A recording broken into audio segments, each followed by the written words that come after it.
Leitura do dia. Leitura do livro do Eclesiástico. Vou recordar as obras do Senhor, vou descrever aquilo que vi. Pelas palavras do Senhor foram feitas as suas obras, de acordo com a sua vontade realizou-se o seu julgamento. O sol brilhante contempla todas as coisas, e a obra do Senhor está cheia da sua glória. Os santos do Senhor não são capazes de descrever todas as suas maravilhas. O Senhor Todo-Poderoso as confirmou para que tudo continuasse firme para sua glória. Ele sonda o abismo e o coração, e penetra em todas as suas astúcias. Pois o Altíssimo possui toda a ciência e fixa o olhar nos sinais dos tempos. Ele manifesta o passado e o futuro e revela as coisas ocultas. Nenhum pensamento lhe escapa e nenhuma palavra lhe fica escondida. Pôs em ordem as maravilhas da sua sabedoria, pois só ele existe antes dos séculos e para sempre. Nada lhe foi acrescentado, nada tirado, e ele não precisa de conselheiro algum. Como são desejáveis todas as suas obras brilhando como centelha que se pode contemplar. Tudo isso vive e permanece sempre, e em todas as circunstâncias tudo lhe obedece. Todas as coisas existem aos pares, uma em face da outra, e ele nada fez de incompleto. Uma coisa completa a bondade da outra, quem, pois, se fartará de contemplar a sua glória? Evangelho do dia. Proclamação do Evangelho de Jesus Cristo segundo Marcos. Mac 10,46, 52.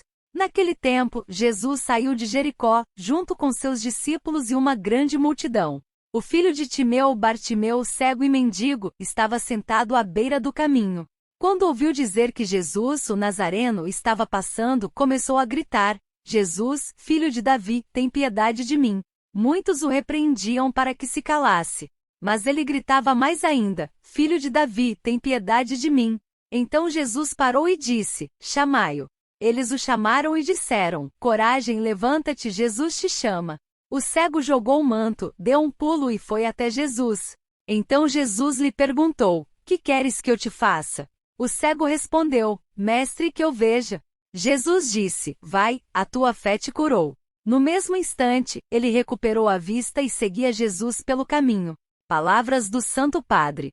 Deus ouve sempre o grito dos pobres, e não ficou absolutamente perturbado pela voz de Bartimeu. Aliás, dá-se conta de que está cheio de fé. Uma fé que não tem medo de insistir, de bater a porta do coração de Deus, apesar da incompreensão e das repreensões.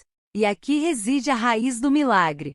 Com efeito, Jesus diz-lhe: A tua fé te salvou? Cada um de nós se pergunte: Como vai a minha oração? É corajosa, tem a boa insistência de Bartimeu, sabe alcançar o Senhor que passa, ou contenta-se em dar-lhe uma saudação formal de vez em quando me lembro. Essas orações tíbias não ajudam minimamente.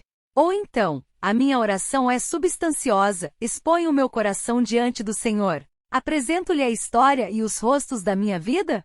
Ou é anêmica, superficial, constituída por rituais sem afeto nem coração? São Justino, filósofo e mártir. Conseguir conhecer a Deus fez-se a fácil possível, mas esta pessoa, como São Justino, de mente aguda e alma sensível, teve que partir de longe como pagão.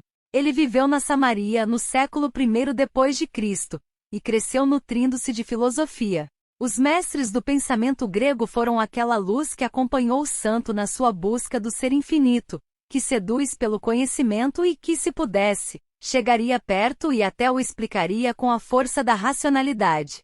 Decepcionado com as filosofias, a visão de Deus para Justino é a finalidade da filosofia. Mas qual corrente de pensamento é capaz de chegar pelo menos perto?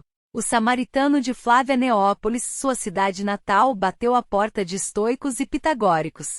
Porém, ninguém soube oferecer-lhe um meio para atingir aquela sua meta tão ambiciosa. O coração de Justino aqueceu-se um pouco mais ao encontrar um pensador platônico, e decidido a prosseguir nesta busca distante do barulho das cidades, escreveu: O conhecimento das realidades integradas e a contemplação das ideias excitavam a minha mente.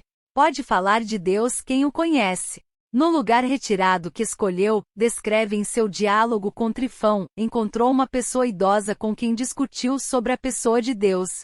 Porém, o esforço de se chegar a uma definição perfeita viola o obstáculo de uma consideração. Se um filósofo observa o idoso, nunca viu nem ouviu a voz de Deus, como pode ter, sozinho, uma ideia sobre ele?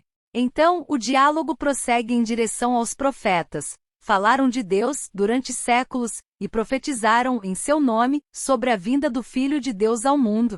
Eis a reviravolta da sua vida. Justino converteu-se ao cristianismo e por volta do ano 130, em Éfeso, recebeu o batismo. O gênio a serviço do Evangelho.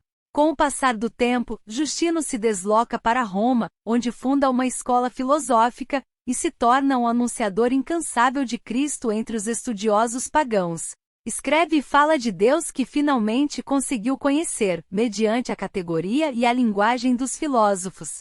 Utilizou sobretudo sua inteligência e habilidade dialética em defesa dos cristãos perseguidos, como demonstram as suas duas apologias. Justino ataca de modo particular os caluniadores da sua profissão, mas o confronto em público com o filósofo crescente, anticristão férreo apoiado pelo poder, foi fatal. Justino foi preso por ironia do destino, como ateu isto é, como subversor e inimigo do Estado. Assim foi decapitado com outros 6 companheiros por volta de 165, sob o império de Marco Aurélio, inesquecível por mais de 2000 anos.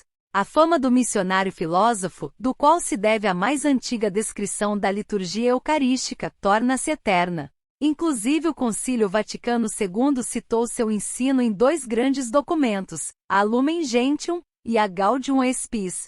Para Justino, o cristianismo é a manifestação histórica e pessoal do Logos na sua totalidade. Por isso, afirmou, tudo o que de bom foi dito por qualquer um pertence a nós cristãos.